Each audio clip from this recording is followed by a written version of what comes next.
People who work in a hospital. What are some of the dark secrets of hospitals people don't know? Please remember to like, share, and subscribe. A lot of mistakes are made and people have no idea.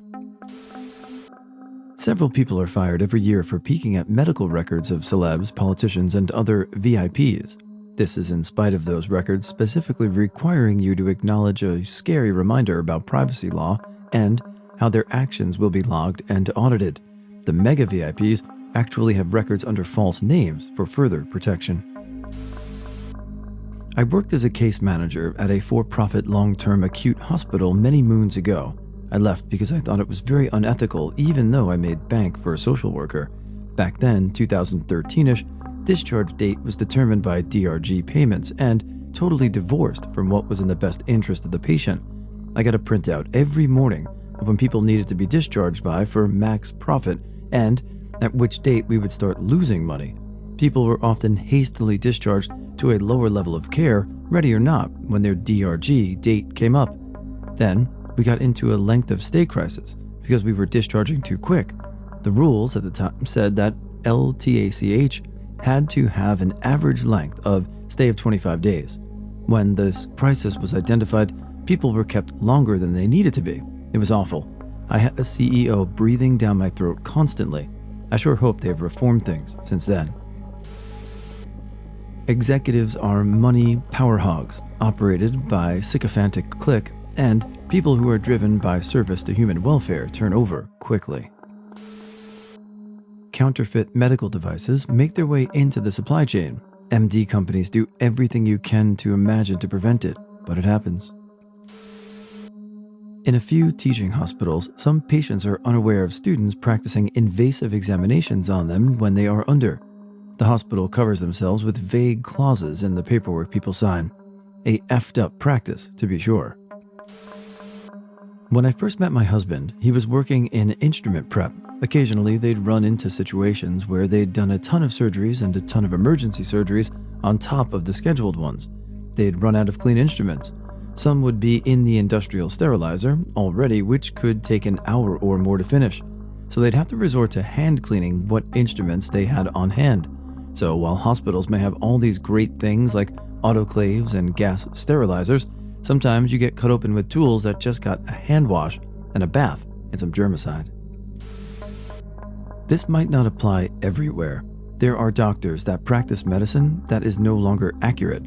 Someone who finished education 40 years ago and hasn't been bothered enough to update their knowledge since then usually won't use modern methods. Sanitation is suspect and is usually done by people who are in a hurry to clean other rooms. Lots of spots get missed between patients. Not so much a dark secret, but hospital care is not like Dr. House or Grey's Anatomy. We do discuss cases, but so much shit gets missed and it never to the depth of those shows. We're looking for straightforward diagnosis, which can be backed up by routine tests. If you have some rare disease, well, it's going to take a while because all we do is, let's try X, monitor for A, B, C symptoms. We hardly ever have a light bulb moment where we can say, OMG, it's XYZ syndrome, and get them on the drug and they'll be magically fixed. Most of the time, people will have 3 or 4 things going on at once, and treatment of one will make the other worse or interfere in some way, and it's just managing shit. The reason you never see dead people being moved is it's done very secretly. Hallways are closed down, and everyone moved out of the way so the journey from bed to morgue doesn't involve any spectators at all. Most hospitals also don't have an obvious signpost at the morgue so that people don't get freaked out, but also makes it difficult to find for viewing. My sister is a nurse, and she's told me that a lot of nurses and doctors are addicted to drugs, prescription, and street drugs. Some come into work high or drunk. Lots and lots of mistakes. They had a nursing student give someone a drink before he went into surgery, which he was supposed to have an empty stomach. Also, a nursing student accidentally killed a patient on my sister's ward. She wasn't head nurse. Gave the guy too much painkillers or something like that and killed him by accident. When I was a teenager, I was placed in the psych ward for a week, and 2 of the nurses were strangled by 2 patients. Hospital I worked at had the morgue right across the hall from the birthplace, so in the event of an infant death, they literally just had to cross one single hallway, and you're basically at the morgue freezer room door. Adults were on metal gurneys. Infants had a chest of drawers type thing for freezer storage.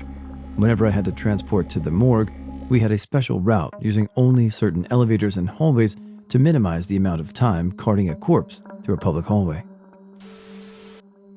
With the advent of hospitals deciding to use electronic charting instead of paper charting, you would expect that electronic charting software is cutting edge and state-of-the-art, right? Wrong. Most electronic medical charting software is the clunkiest, ugliest, most slapped-together piles of garbage on the planet. I'm talking so bad. iTunes on Windows looking genius in comparison. Hell, at my old hospital job, we had one that was the best one you could get, and it still looked like something that would have been current during the Windows XP era. Of course, this is because electronic charting systems weren't designed with patient care in mind. They were designed to track accountability and capture more billable moments. To hell with actual patient care. They're nothing more than fancy-looking cash registers, and as someone who performed patient intake and clerical duties, they can't even do that right. Shitty doctors exist, and unless someone sues, then they just keep working. Someone I know works in a hospital unit that specializes in hand surgery, so it's people who cut off their fingers, etc. There's one doctor that botched so many surgeries, even the ones they were very doable, and nothing can be done because they don't have a replacement for them. When you go in for surgery that requires general anesthesia, you're more than likely being intubated by a paramedic or nursing student that may have never done it before, or once or twice at best. If an ER is busy, you'll be sent to triage, waiting area, unless you are unstable, basically dying, and seen in the order in which the triage nurse deems your level of importance. This is true even if you come by ambulance. Many doctors don't fully assess their patients and rely on nurses to come to them with abnormal findings. A doctor once tried to get a nurse fired because the nurse didn't tell him that the patient had new onset unequal pupils. The nurse assumed the doc knew about the pupils since the doc assessed the patient.